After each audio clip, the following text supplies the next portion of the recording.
Starbucks po kami. Sama ni Charlie.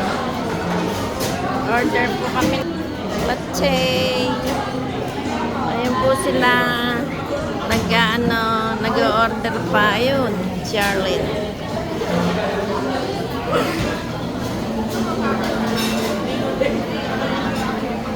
Ayan po, anak ni Mike. Si ano yata eh. Kinukuha pa order. Malolobat na ako. Ayan po sila, punong-puno sa Starbucks. Ayan mo. Order nila, ang tagal. Oh.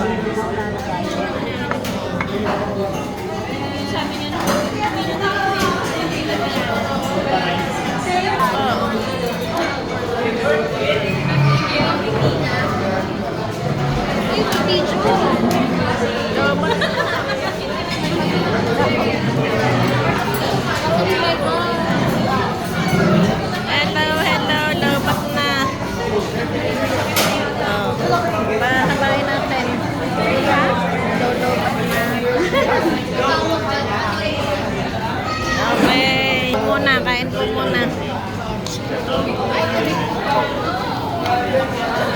Okay.